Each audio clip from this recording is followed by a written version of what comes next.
May we continue where we left off on Sunday.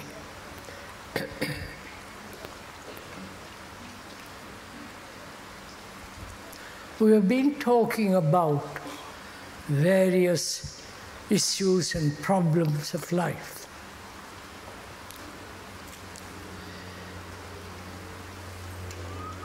Like fear,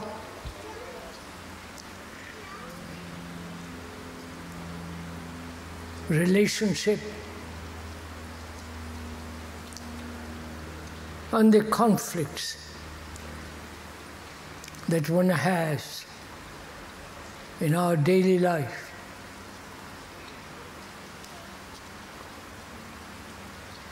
Why is it, one asks oneself, that we have always problems? Problems of relationship, economic problems, social problems, individual problems. We seem to be living with so many problems. And we never are able to solve any of them. In the solution of one, we seem to bring about many other problems. Until we die, we seem to be living with so many issues, so many unresolved crises, and so on.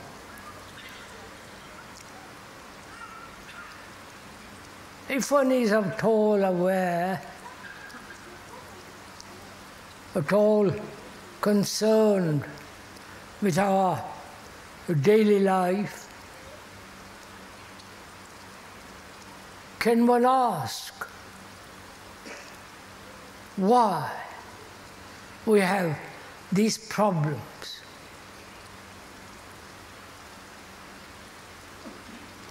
Why we live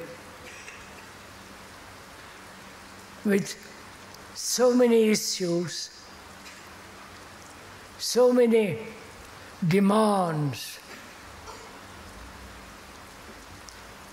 so many unresolved problems all our life? Is it our brains are conditioned to problems?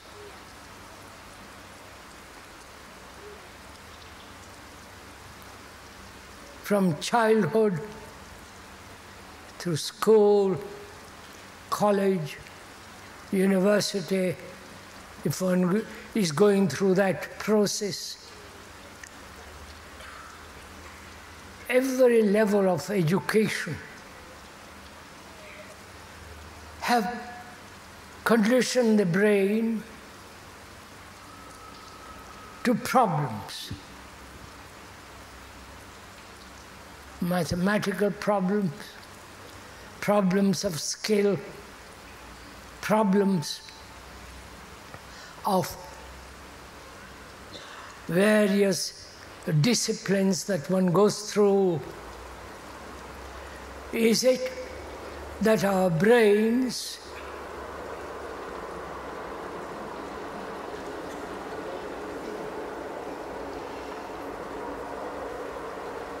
are conditioned from the very beginning of our life? We have problems. And the brain has been conditioned to resolving problems, right? So our brain is conditioned to problems, right? We are talking over together. I'm the speaker is not instructing. The speaker is not informing. So this is not a lecture, but rather we are together taking a journey. Taking a journey not only as we have done in the outward world, but also deeply inwardly, psychologically. And to take that journey, we must both go together. So you are also taking that journey, not just the speaker. So we are together going into these questions. Thus, so the speaker is not an authority, but rather as two friends talking over their many, many problems of their life. And that's what we are doing together. We're asking why we have never resolved any of our problems. Is it because our brain itself is conditioned to the resolution of problems? And therefore the brain itself is not free of problems. Do you understand? It's only a brain that is free, then it can solve problems. But if the brain itself is conditioned, and therefore it itself has become a problem, therefore whatever problems arise, it never solves them. And we're asking why. Why is the brain, or if you do not like the word brain, why is it our consciousness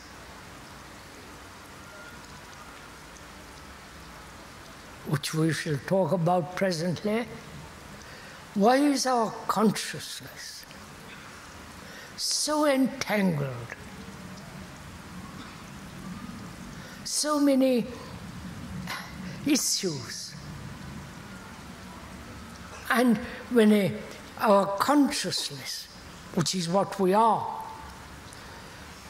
is such a complex entity, then that very complexity cannot solve anything. Right? It's a simple fact. And we're asking, can that consciousness, can that psyche be ever free? Because life has problems.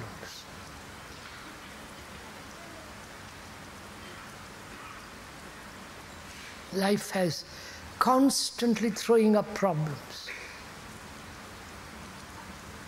And if the brain, consciousness, our whole nature is not free, then we shall never be able to resolve any problem. Clear?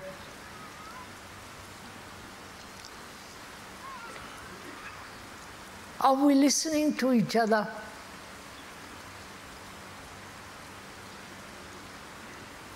Are you, if I may ask, as a friend asking you, do you ever listen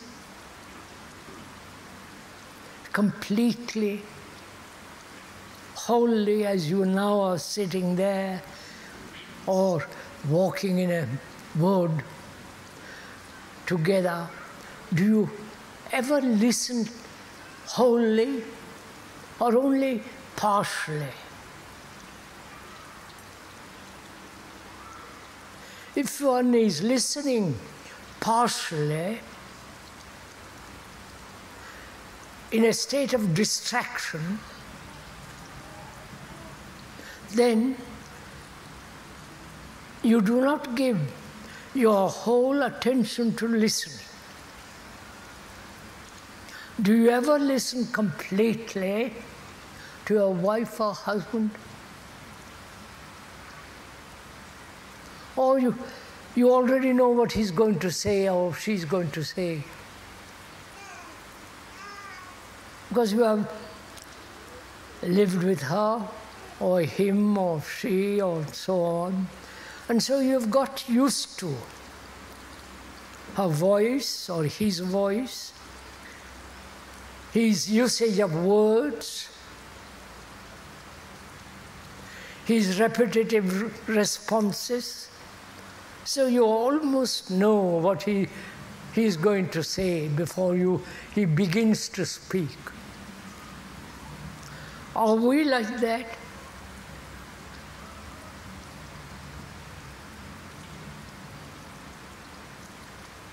Will you listen to the speaker? Not that you have heard of him before, but for the first time you are listening to him. Have you tried it? To listen to a bird warbling in the night or in the early morning? Have you ever listened to the whisper of leaves? Have you listened or looked at the clouds floating in a blue sky? So, listening is an art. It's a great art. When you listen so attentively, fully, there is no barrier. Because you are then giving your whole attention to what you are listening. It's only when there is inattention, when there is only a partial listening, then communication between you and another ceases. So, can we learn together the art of listening?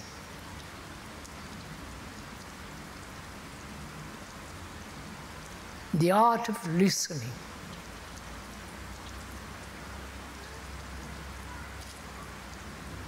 The art of not only hearing with the outer ear, but also listening to the inward ear.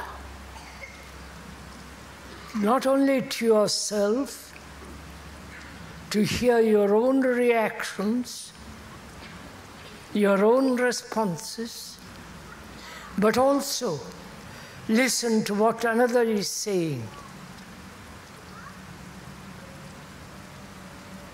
So that your own reactions and to what you are hearing coincide. There is no division. That's a great art to learn. When you listen to classical music, Beethoven or Mozart or Bach and so on, when you so completely listen, not remembering that you have heard it before, and going back to all the romantic pleasures that you had when you listened. But actually listen now. That, as we said, is an art. Like seeing is an art.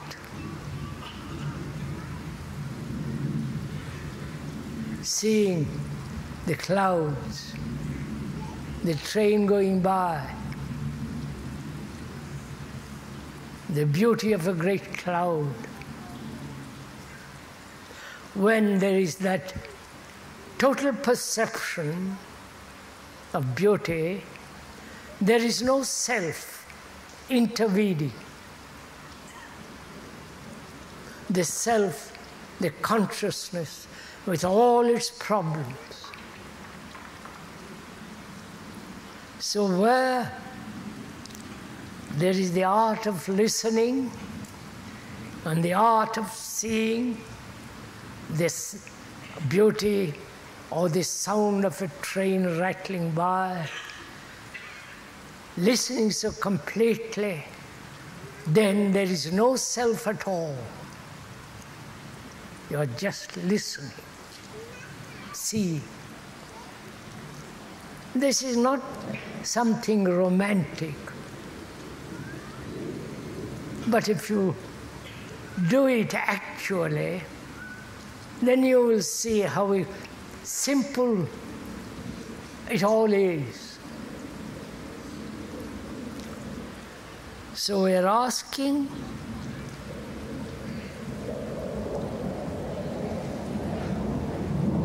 listen to that sound.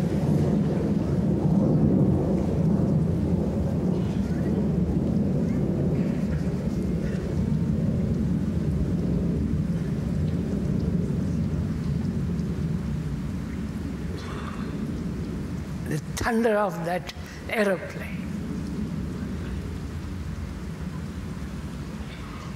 When you are really listening, you are not, are you?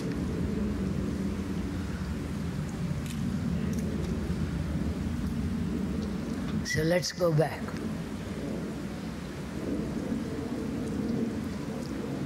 We have to investigate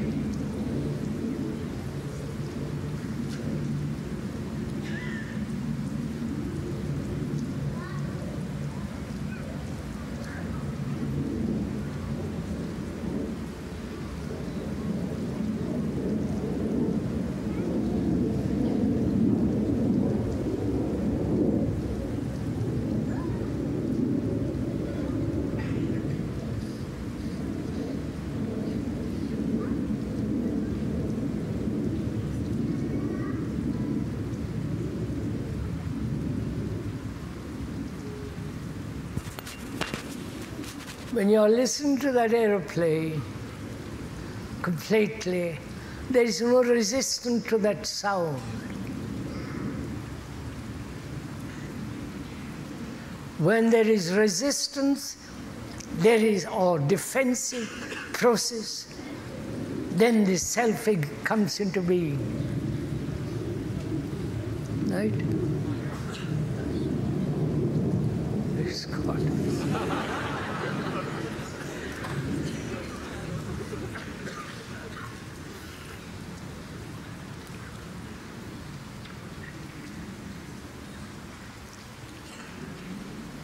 We are talking about problems and whether the brain can be free from problems itself so that it will solve problems. To understand that, we must go into the question of consciousness. Consciousness. You may not like to use that word consciousness. There are some psychologists objecting to that word. If you object to that word, there are all the reactions. biological, emotional, intellectual reactions. These reactions are registered in the brain, recorded in the brain.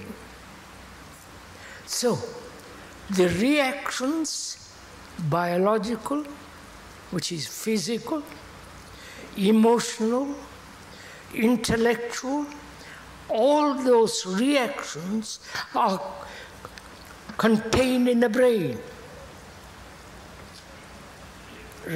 recorded in the brain. If you have pain, it's recorded.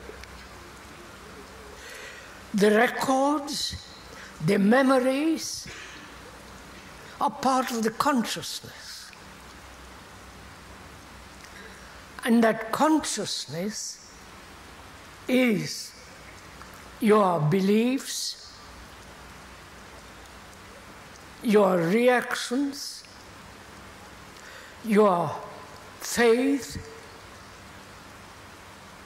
your fears, anxieties, suspicions, depressions, loneliness, pain, pleasure, sorrow, and all the imaginative, romantic concepts of God, universe. All that is what you are.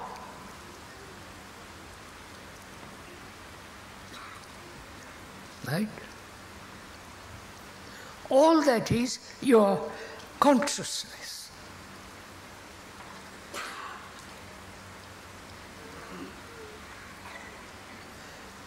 So, our consciousness is perpetually in conflict with its own reactions. Right? Are you following this? Obviously. Need I go into all that?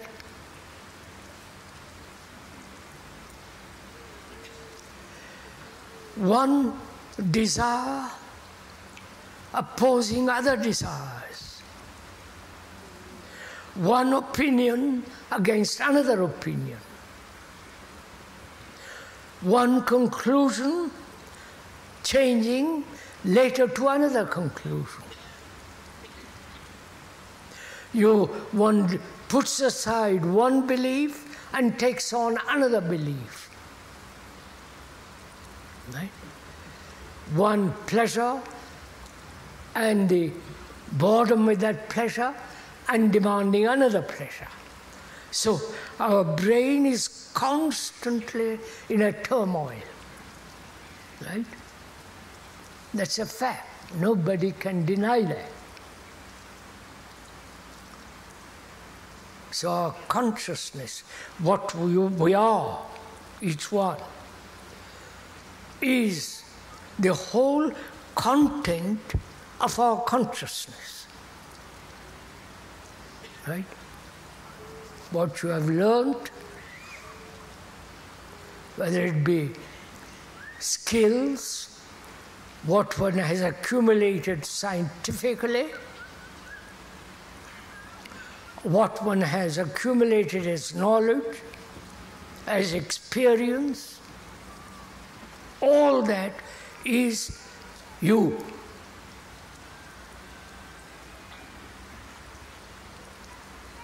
Your soul, if you believe in souls, or if you are an Asiatic, you believe in some other form of belief, and so on. Right? Are we clear on this matter?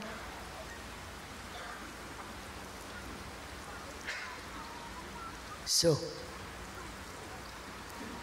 what is this consciousness which is so specialized as yours? Right? Do you understand my question? You say it's my consciousness, not yours. I suffer And that suffering is me, mine. Pleasure is my pleasure, my dogma. And that dogma may be shared by millions or thousands, but it's still mine. Right? Now we're going to question whether it's yours at all.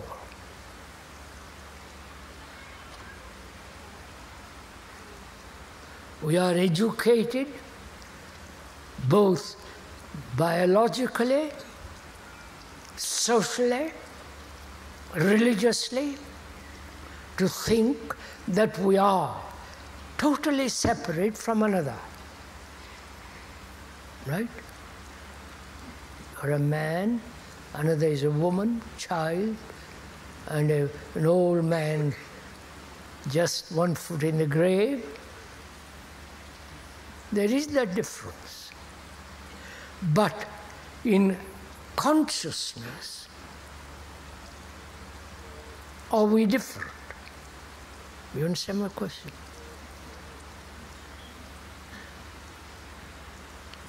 Please give your consideration to this. Don't just listen, question. I'm questioning, therefore you're going to wait for an answer.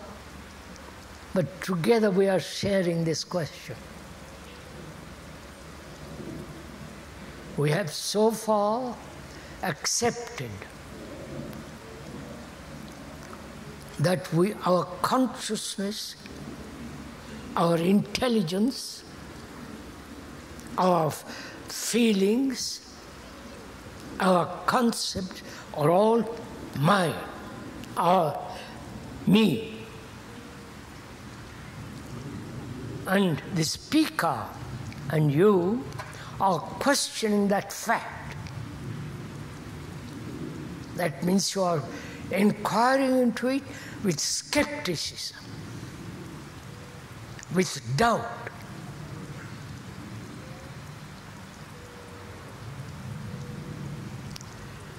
When you go all around the world,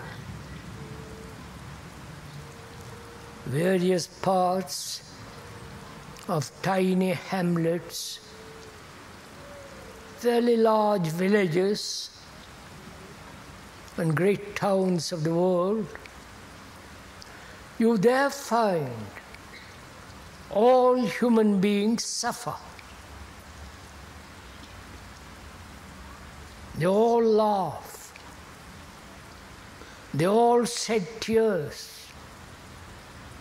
Like you, they've all their troubles. And they all have their own feelings, like you. They be not sophisticated, not learned, not know what the world is.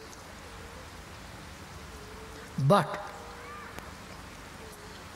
they all have fears, anxieties,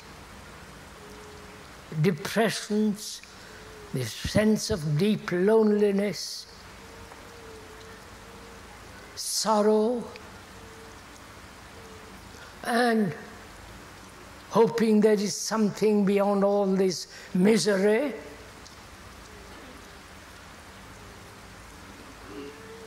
And having their own gods, like you have your own gods. So, this consciousness, please don't accept what the speaker is saying. Question it, doubt it, but move.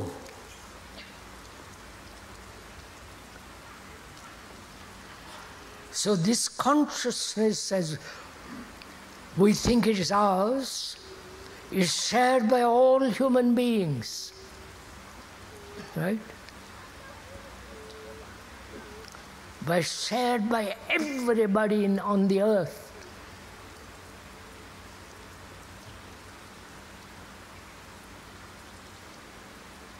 So this consciousness is common to all of us. Yeah?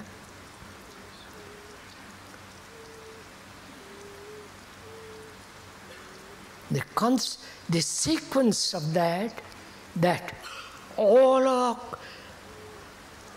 consciousness, the feelings, the responses, however subtle, however gross, however crude, is shared by every human being on this earth.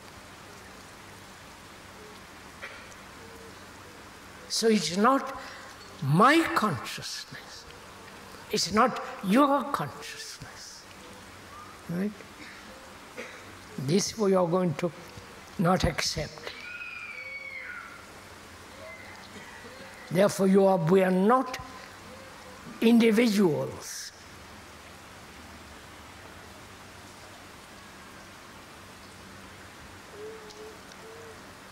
Do you accept that? Do you see that?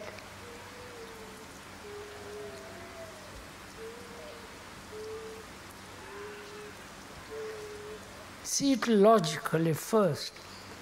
Logic is necessary. Reason is necessary. Logic step by step. Investigating reasonably, step by step, as we have done. And when you realize that the fact, not supposition or romantic ideal, but the fact that we all share this, we all stand on the same ground. We all have the same movement of pain, sorrow, pleasure, depression, anxiety. When you see the truth of it and feel the reality of it, then you are all humanity. You are humanity.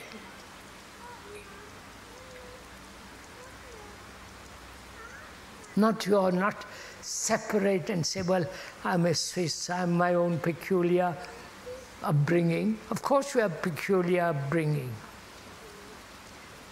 You're surrounded by these marvelous mountains, prosperous, well-fed, educated coats.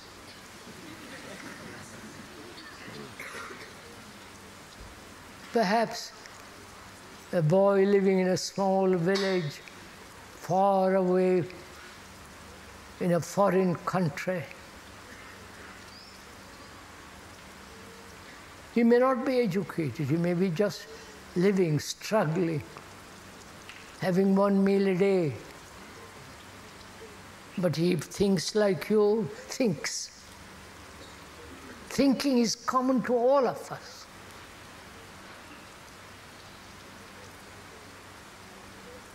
Expression of that thinking may be different.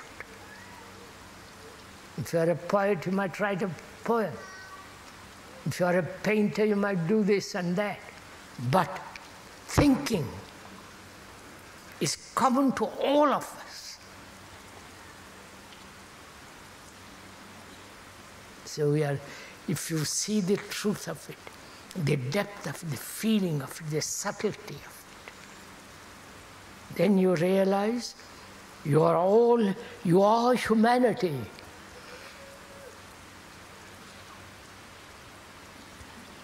Therefore, you have tremendous responsibility. You cannot kill another.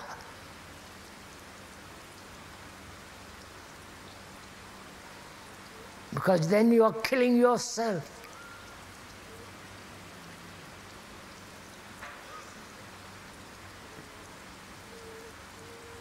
So, in understanding this consciousness,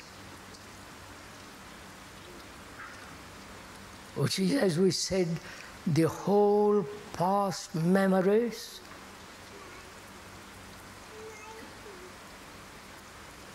the experiences and with their knowledge stored in the brain as memory, this memory, not the expression of that, but the memory is common. You remember the way to your house, so does the man in that little village thousands of miles away remember from his field to his cottage.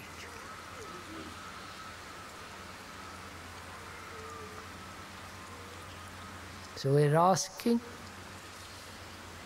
as long as the consciousness which is stored in the brain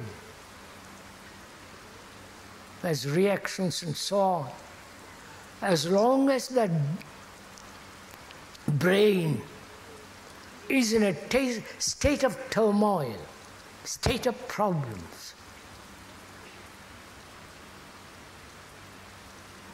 it can never solve any problem. It's only a free brain, not hindered, not limited. Only such a brain can solve problems. So we're asking ourselves whether that brain, that consciousness, with all its content, right? The content makes consciousness. If there was no content, consciousness may not be as we know it now. Clear? Am I, as the speaker, putting lots of things in one talk? If I am, I'm sorry, that's the way it is.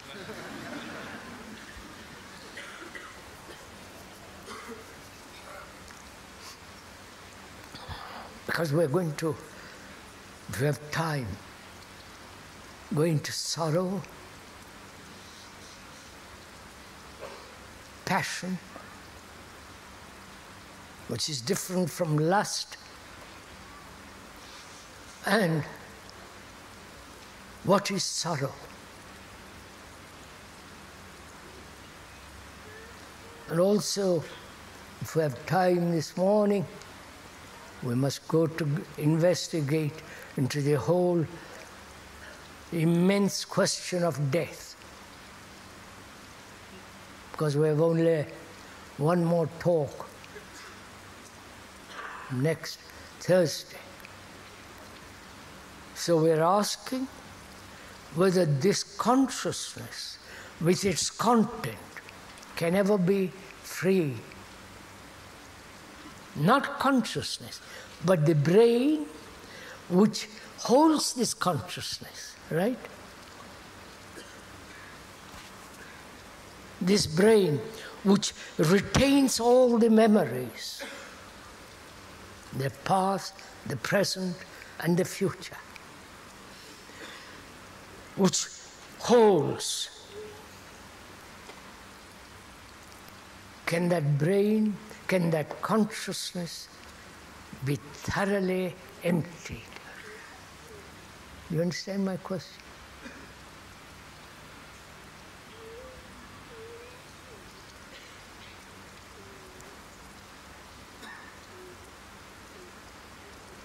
Please ask that question of yourself.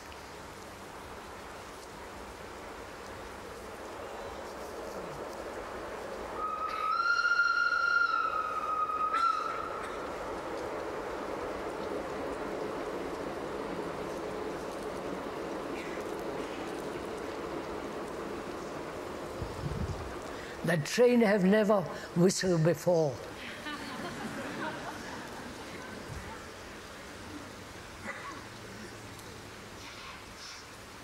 Probably it's encouraging us.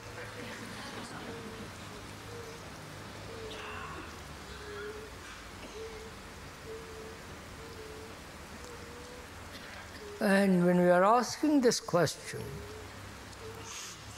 whether the content of the brain,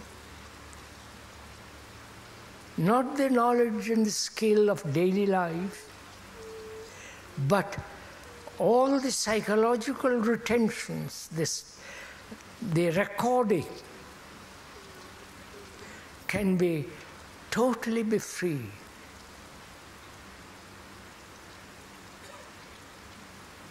This is really a very, very serious question.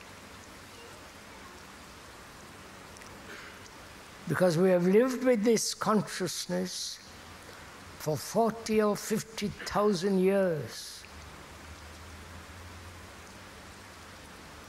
And we have invented all kinds of gods, all kinds of saviors, all kinds of religious books, from the ancient Egyptians to the present day.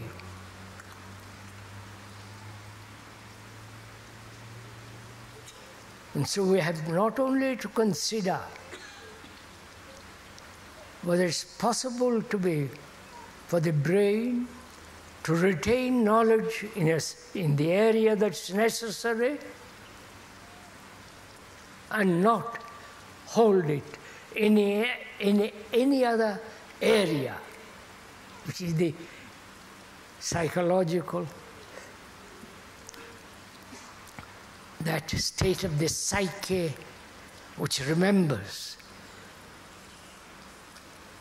which contains all the past and the present, right?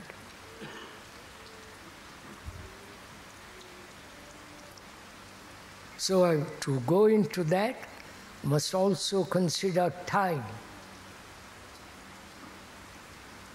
Time as 45,000 years till now.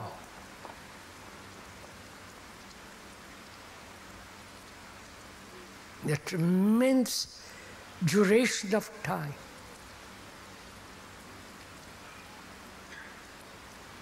And also, during that long period of time, there have been many gods, many scriptures, many expressions of cruelty, wars, despair, tears, laughter, anxiety, insecurity. And that's what we are.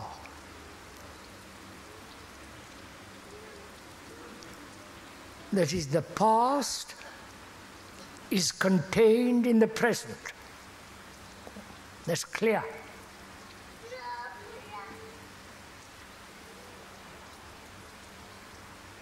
The past is in the present. And the future is in the present. Because we have had 45,000 years. We'll have another 45,000 years. Unless we fundamentally change now, right? This is logic.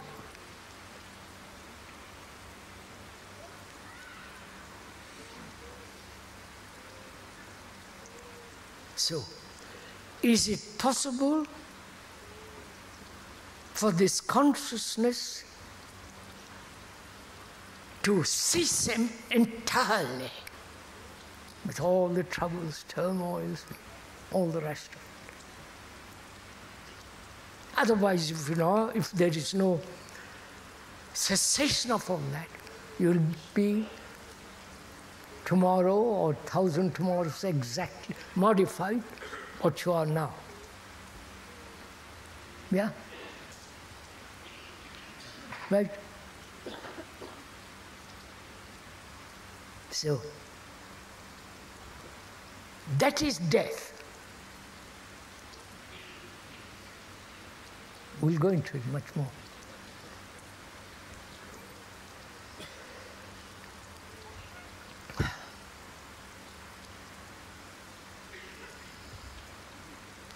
We ought to go into the question now What is love? What is compassion? And what is sorrow with its pain?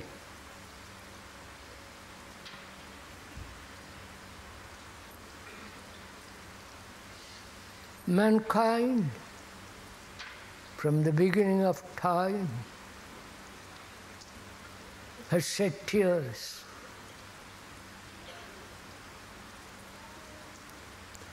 They have killed each other,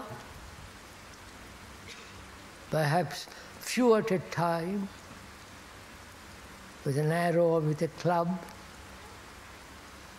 with a sword. And thousands and millions of people have suffered, shed tears. They've lost their sons, their husbands, their lovers, and all the rest of that.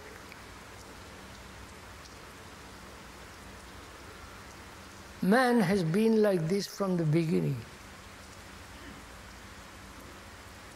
And during 40, 50,000 years, we are still going on, same as before.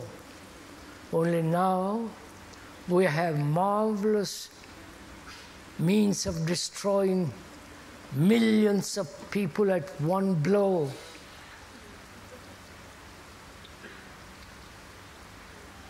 We have progressed immensely, right? And this is called progress.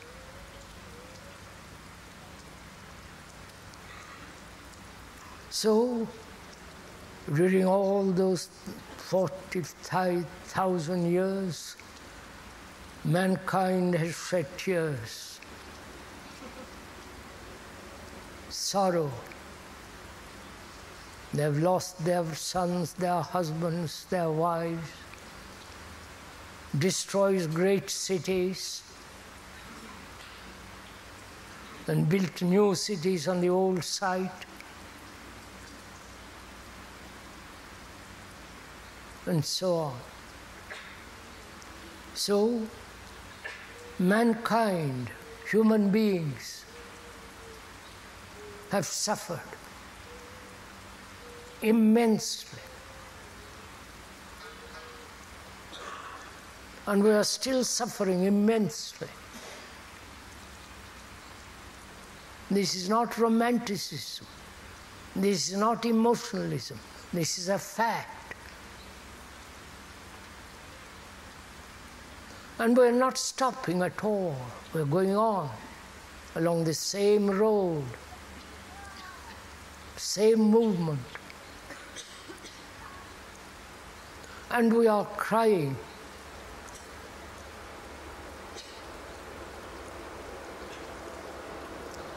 And so mankind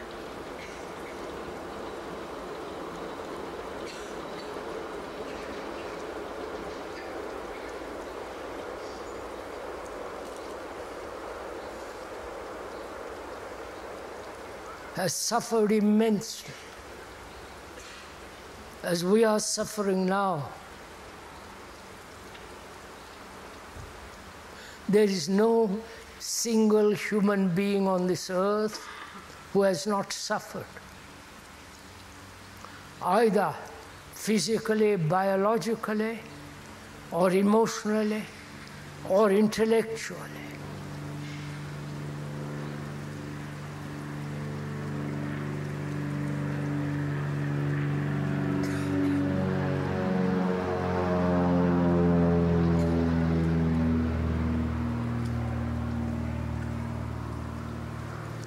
They seem to love us, don't they?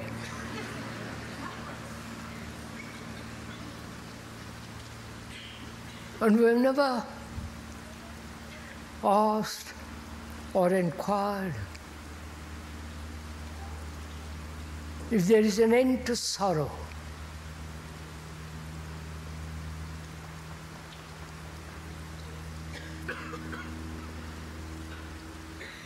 And instead of asking, demanding that question, We have said someone else will suffer for us.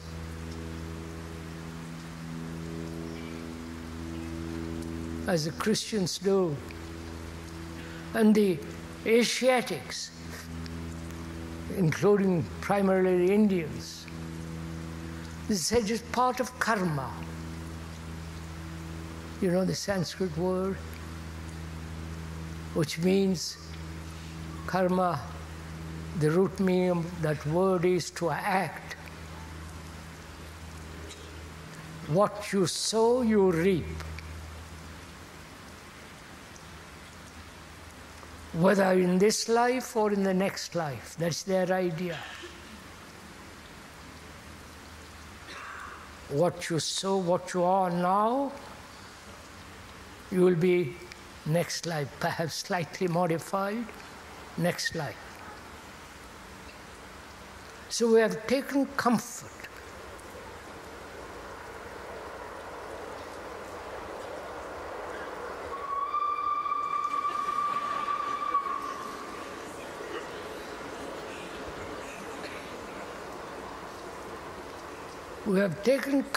in theories, in speculations, in faith,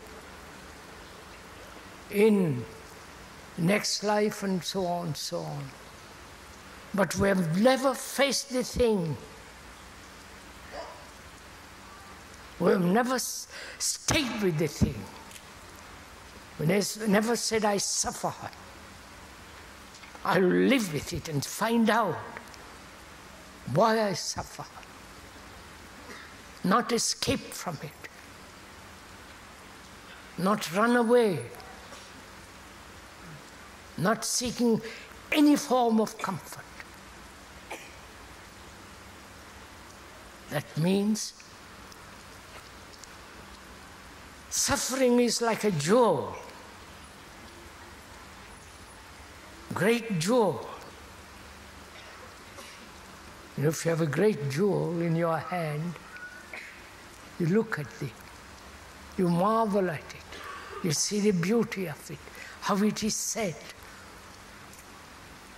in platinum, gold, silver, with such a delicacy, such refinement, with such beauty. You hold it and look. Never want to run away from it. The same way, if one can hold that thing, sorrow, not get morbid, not run away from it, just to hold it and look at it.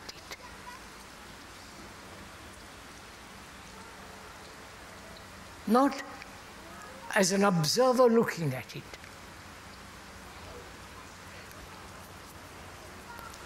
Some years ago, a friend had a most extraordinary jewel,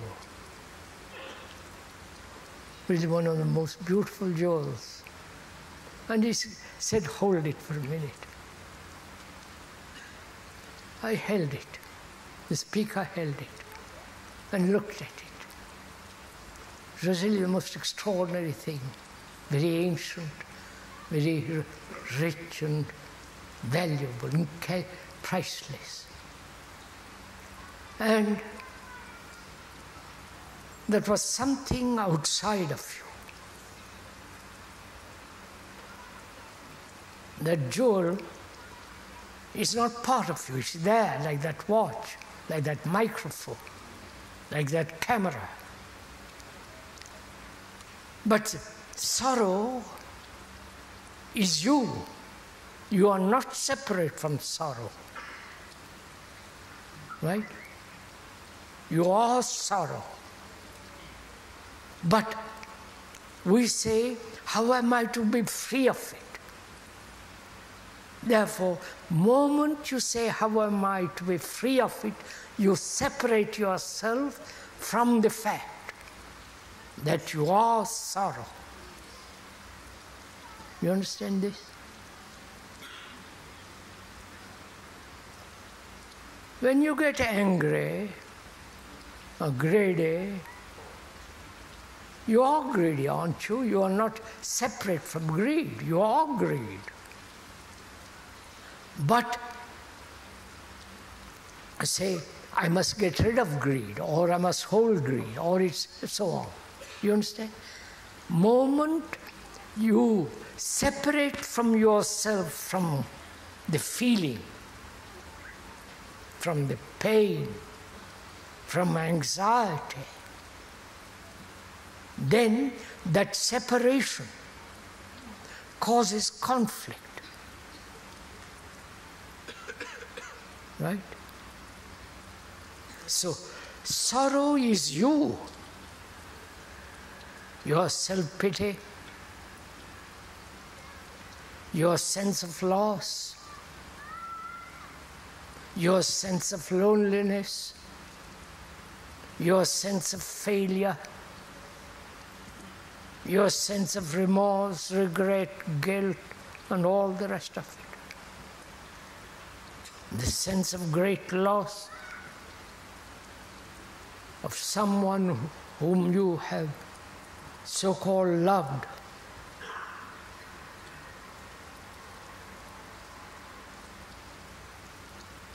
And when we separate that sorrow from you, thinking you are different from sorrow,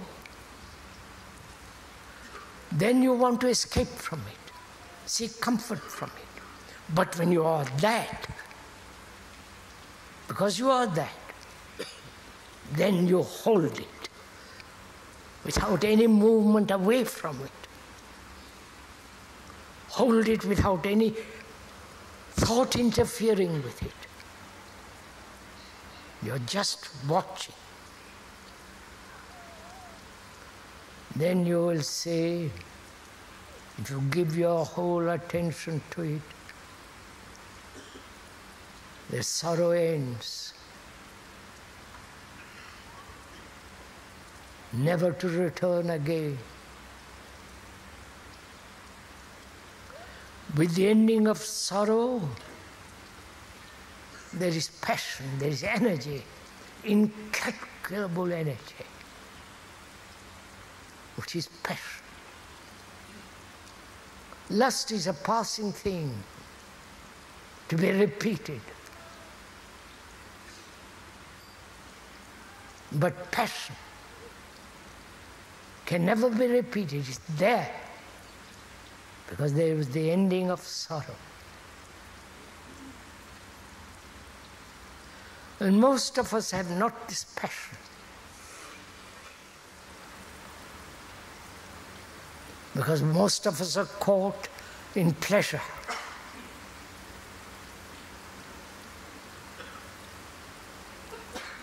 So,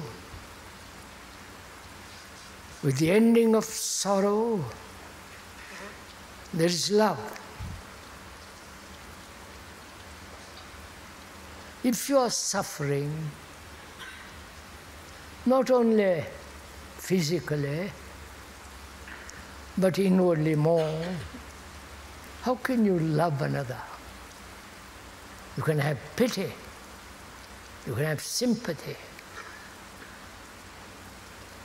you can be kind, generous, but that's not love. But love includes all that.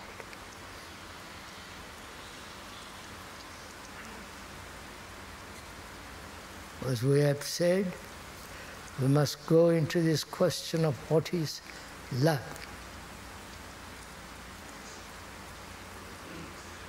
So not only the ending of sorrow, but also the ending of jealousy, the ending of ambition. Listen to it, please listen. Ending of ambition. How can you love another or have love in your heart if you're becoming ambitious, if you're ambitious to achieve, to fulfill, whether in the physical world or in the psychological world, when you are ambitious to become enlightened, Such a silly statement.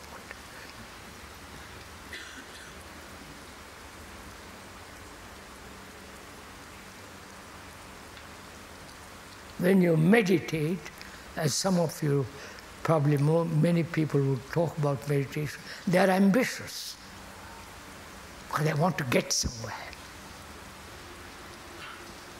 Therefore, those people have no love at all because they're still thinking about their own gain.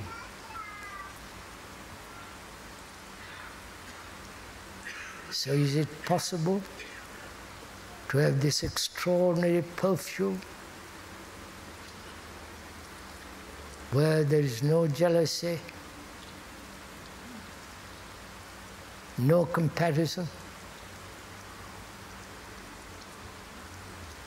no state of antagonism, and so on?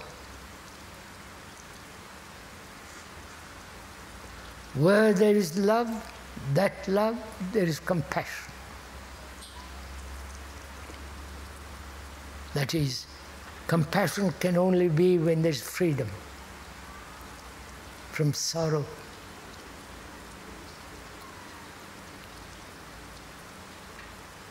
Can you be compassionate when you belong to a country, to a religion, to a group, to a sect? When you are a leader, when you are a guru? You understand all this? And where there is that compassion, there is intelligence.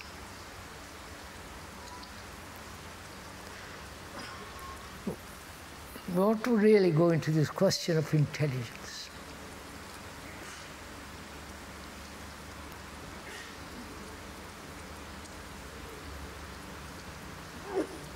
Intelligence is different from interest. Intelligence is different entirely from the activity of thought which has become very clever.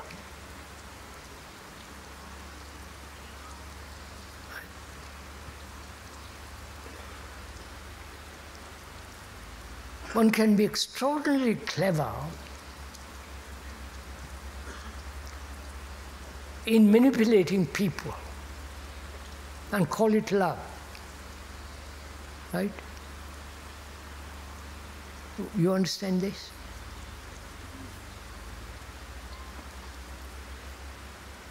Have you ever inquired into what is intelligence?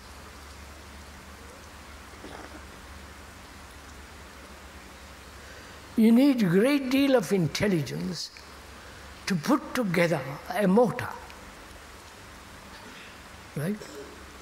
You need a great deal of intelligence involving perhaps 300,000 people to go up to the moon. You need astonishing, clever intelligence to create neutron bomb, to build a submarine, to build this aeroplanes. But that intelligence is limited. Right? It can be mechanical. That is, born of memory, knowledge, experience, and thought has its own activity which is called intelligence. Right? But that intelligence is limited because thought is limited.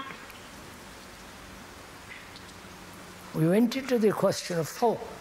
That is, thought is based on memory. Memory is the accumulation of knowledge, and knowledge is the outcome of experience. And we have had thousands and thousands, perhaps millions of experiences, human beings. But there are more experience to be had. Therefore, every experience stored becomes knowledge, and therefore that knowledge is limited. It's clear. And that limited knowledge is retained in the brain as memory, and the response of memory is thought. Therefore, thought is ever limited. You can imagine limitless state, but it's still limited. You can imagine God to be all-powerful, all-mercy, all this and all that, but it's still limited.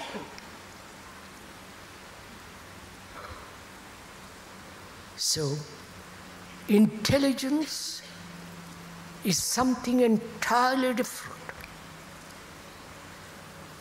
It comes where there is love and compassion.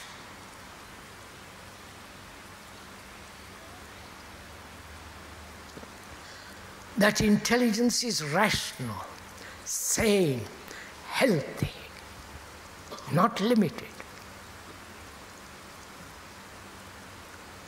And is it possible for us human beings living on this earth, doing our daily, tiresome, boring, or fascinating jobs, and be compassionate, have this extraordinary perfume of love?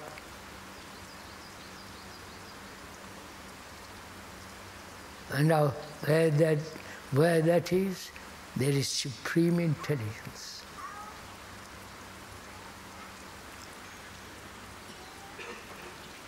It's time to stop. So we'll have to discuss the question of death,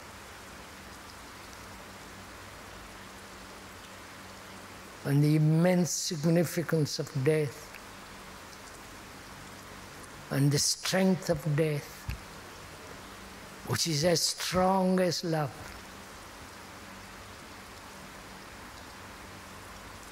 And we also have to talk over together on Thursday morning, day after tomorrow morning. What is religion? And what is meditation? The speaker puts death, religion and meditation at the end of the talks, because the last 5 talks, and including this talk, we have laid the foundation.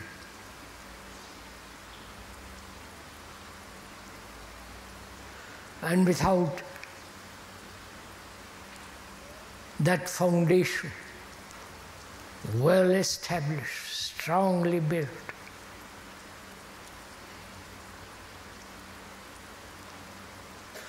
meditation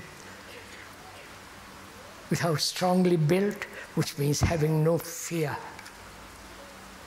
having no illusions, as having this relationship with another without conflict.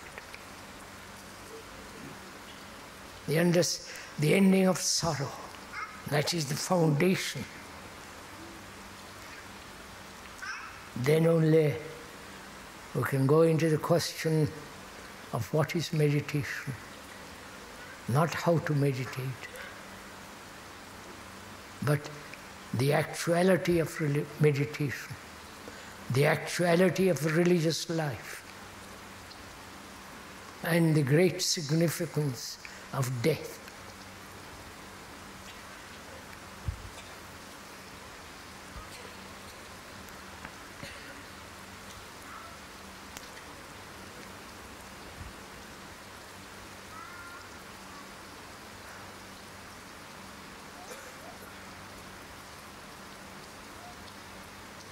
May I get up, please?